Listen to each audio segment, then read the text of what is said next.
지금 여러분이 입고 있는 옷, 그 소재를 확인해 보세요. 아마 절반은 면일 겁니다. 너무 익숙해서 아무도 생각하지 않는 이 하얀 섬유. 하지만 면화 뒤에는 5천 년에 걸친 정복과 착취, 혁명과 저항의 역사가 숨어 있어요. 400만 명의 노예가 피땀으로 키운 면화가 산업혁명의 연료가 되었고, 그 여파는 조선의 농민에게까지 닿았습니다. 하버드 대학교 역사학 교수 스벤 베커트는 이 면화를 따라 자본주의의 진짜 기원을 추적했어요. 벤크로프트상 수상, 퓰리처상 최종 후보에 오른 이 책의 제목은 면화의 제국. 자본주의는 공장이 아니라 들판에서 시작되었다는 도발적인 주장 속으로 지금부터 함께 들여다봅니다.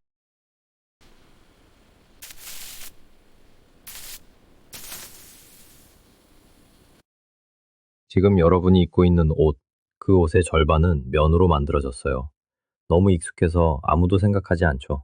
하지만 이 하얀 섬유 뒤에는 5천 년에 걸친 정복과 착취, 혁명과 저항의 역사가 감춰져 있습니다. 면화만큼 인류의 운명을 바꿔놓은 작물은 없었어요. 기원전 5천년, 지금의 파키스탄 메르가르에서 면화시가 발견되었어요. 기원전 3천년경, 인더스 문명의 모헨조다로에서는 면 직물 파편이 출토되었죠. 같은 시기 지구 반대편 메소아메리카에서도 면화가 독립적으로 재배되고 있었습니다. 아즈텍 제국은 해마다 5만 3천 톤의 면화를 곡물로 수취했어요. 면화는 서로 만난 적도 없는 문명들이 각각 독립적으로 발견한 인류 최초의 글로벌 상품이었습니다.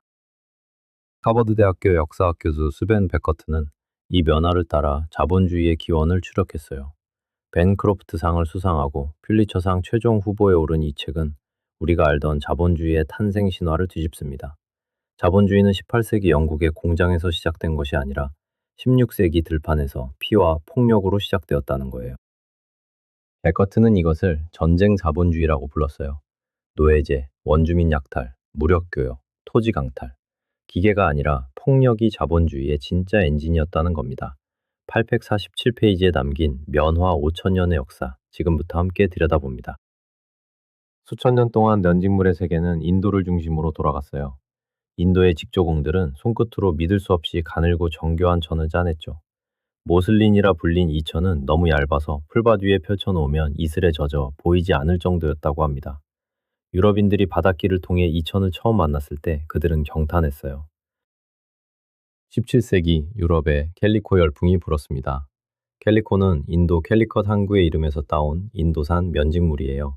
가볍고 세탁이 쉽고 염색이 잘 되는 이 천에 유럽인들은 열광했죠. 영국 동인도에서는 막대한 이윤을 남기며 캘리코를 수입했고 인도는 세계 면직물 교역의 절대 강자였습니다. 그런데 문제가 생겼어요. 인도산 면직물이 너무 좋았던 겁니다. 영국의 양모업자들과 비단상인들은 생계를 위협받았죠. 그들의 로비 끝에 1720년 영국 의회는 캘리코법을 통과시킵니다. 인도산 면직물의 수입을 금지하고 영국에서 팔리는 면직물은 반드시 영국에서 방적하고 직조한 것이어야 한다고 못 박았어요. 이 책은 이 순간을 결정적 전환점으로 봅니다. 자유무역이 아니라 보호주의가 영국 산업혁명의 방아쇠를 당겼다는 거죠.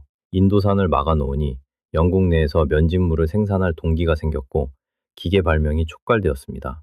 하지만 기계만으로는 부족했어요. 면화, 그 원료를 대량으로 공급할 시스템이 필요했거든요. 여기서 베커트가 꺼내든 개념이 바로 전쟁 자본주의입니다. 우리는 보통 16, 18세기를 상업 자본주의의 시대라고 부르죠. 교역과 무역이 부를 창출한 시대라고요. 하지만 베커트는 그 이름이 진실을 가린다고 봤어요. 교역이 아니라 약탈이었고 무역이 아니라 무력이었으니까요. 이 책에 따르면 전쟁 자본주의의 핵심은 네 가지예요. 첫째, 제국의 팽창. 둘째, 원주민의 토지 강탈. 셋째, 노예 노동의 착취. 넷째, 무력을 동원한 교역 독점. 이 네 요소가 결합되어 유럽은 수천 년간 인도와 중국이 지배하던 면화 네트워크를 불과 몇 세기 만에 뒤집어 엎었습니다. 대서양 노예 무역은 전쟁 자본주의의 가장 잔혹한 축이었어요. 아프리카에서 끌려온 수백만 명이 카리브해와 미국 남부의 면화 농장에 투입되었죠. 유럽의 상인들은 면직물을 아프리카에 팔아 노예를 사고 그 노예들이 재배한 면화를 유럽 공장에 보내 다시 면직물을 만들었습니다. 삼강무역이라 불린 이 구조의 중심에 면화가 있었어요. 그리고 토지 강탈. 1850년 기준 미국에서 생산된 면화의 67%는 불과 100년 전만 해도 미국 영토조차 아니었던 땅에서 재배되었어요. 원주민을 몰아내고 빼앗은 땅에 노예를 투입해 면화를 심은 겁니다. 데커트는 이것이 자본주의의 출발점이라고 말합니다. 공장의 기계가 아니라 들판의 폭력이 자본주의를 낳았다.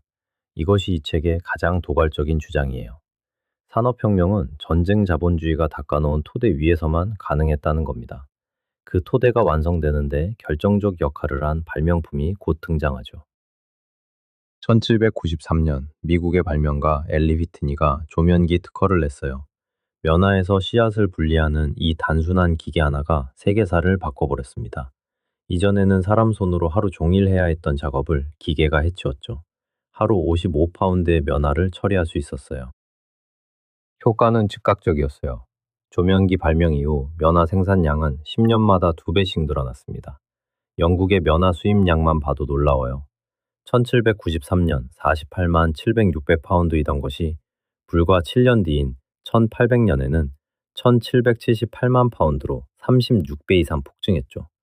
맨체스터의 면방직 공장은 1790년 2개에서 1821년 66개로 늘어났습니다. 미국 남부는 면화왕국이 되었어요. 1820년부터 1860년까지 세계 면화 공급의 80%를 미국이 장악했습니다. 1860년 한 해에만 20억 파운드의 면화가 생산되었고, 이것은 미국 전체 수출의 60%가 넘었어요. 면화 5대 주인 사우스캐롤라이나, 조지아, 엘라베마, 미시시피, 루이지애나가 이 제국의 심장이었죠. 제형 제국조차 미국 남부의 면화에 의존했습니다. 거의 모든 수출 면화가 영국으로 향했어요. 세계 최강대국이 신생공화국의 농장에 묶여 있었던 거죠. 면화는 단순한 작물이 아니라 지정학적 무기였습니다. 하지만 이 제국을 떠받친 것은 기계도 기업가도 아니었어요. 면화왕국을 떠받친 것은 400만 명의 노예였어요. 조면기가 발명되기 전 미국의 노예 인구는 약 70만 명이었습니다. 면화 재배가 폭발적으로 늘어나면서 노예 인구는 400만으로 급증했죠.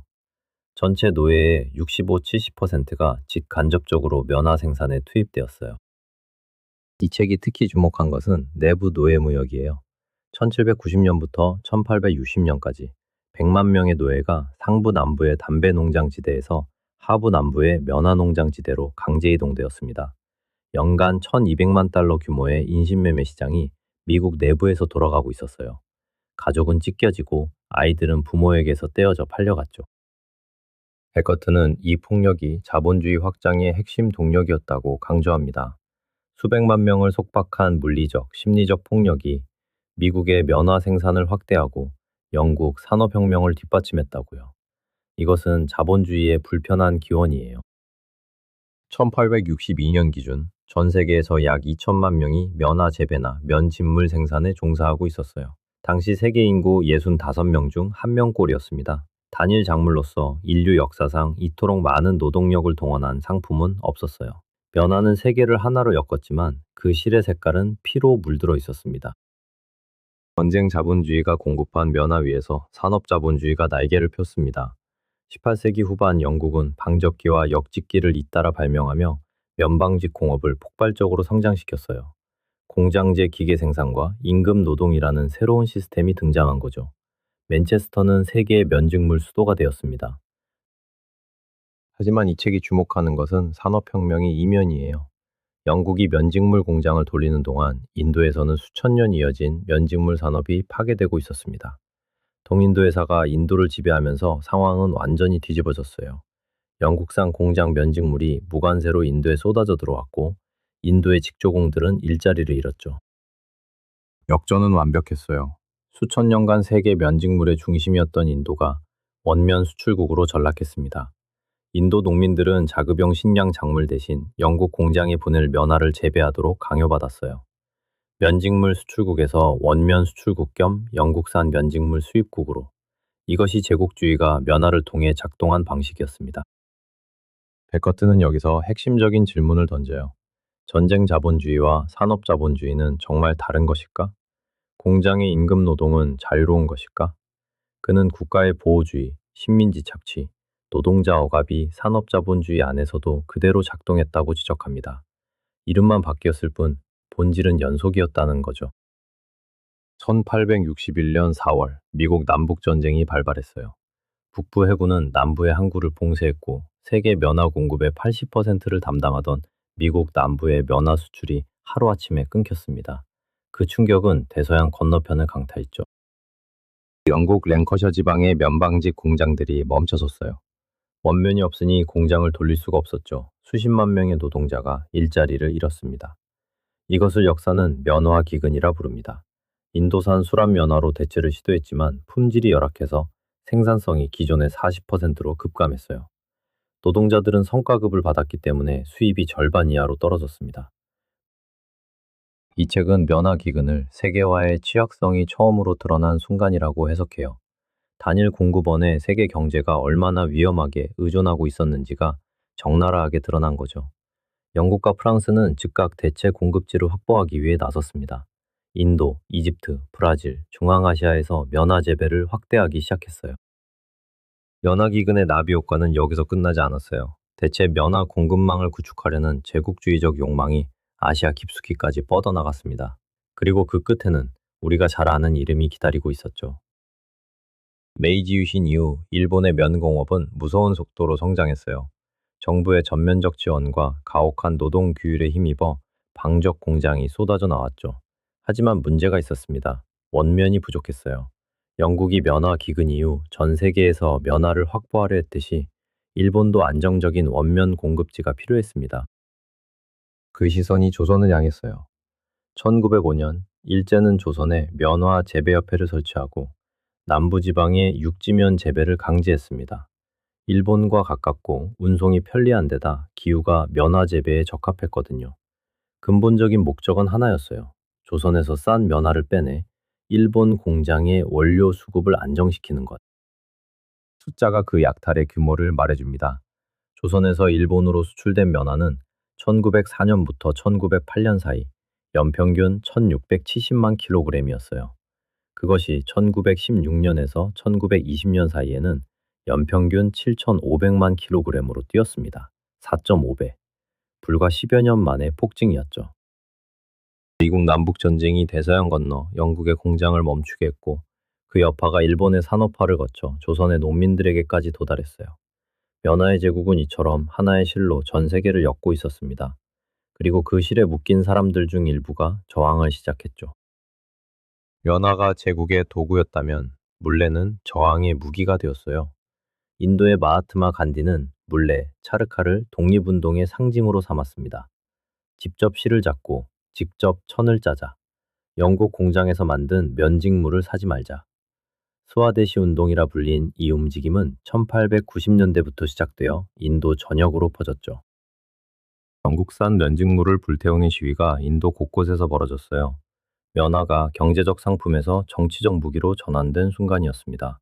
수천 년간 면직물의 중심이었다가 제국주의에 의해 빼앗긴 인도가 다시 면직물을 통해 저항한 거예요. 이 책은 이 역사를 놓치지 않습니다. 그렇다면 오늘날은 어떨까요? 베커트는 면화의 착취 구조가 현대에도 계속되고 있다고 지적해요. 대형 패스트 패션 브랜드들은 비용을 줄이기 위해 끊임없이 공장을 더 싼 나라로 옮기고 있죠. 우즈베키스탄에서는 정부가 시민을 동원해 면화를 수확시켰고 중국 신장에서는 위구르족 강제노동 논란이 이어지고 있습니다. 500년 전 전쟁 자본주의의 DNA가 이름과 형태를 바꿔가며 여전히 작동하고 있는 거예요. 면화의 제국은 끝나지 않았습니다. 이 책의 원제는 엠파이어 오브 카턴, 부제는 어 글로벌 히스토리예요. 스벤 베커트는 이 한 권으로 자본주의의 역사를 다시 써야 한다고 주장했고 학계는 그 주장을 진지하게 받아들였습니다. 벤크로프트상과 필립 테프트상을 수상했고 퓰리처상 역사부문 최종 후보에 올랐어요. 뉴욕타임스는 거장다운 새로운 통찰이라고 평했죠. 물론 비판도 있었어요. 일부 경제사학자들은 노예제와 면화가 산업혁명에 미친 영향을 과대평가했다고 반론을 제기했습니다. 역사적 증거의 해석에도 이의가 있었죠. 하지만 비판자들조차 인정하는 것이 있어요. 이 책이 제시한 프레임 자체가 혁신적이라는 겁니다. 자본주의를 하나의 국가가 아니라 전 지구적 네트워크로 봐야 한다는 시각. 이 책이 던지는 질문은 결국 하나예요. 자본주의는 어디에서 왔는가?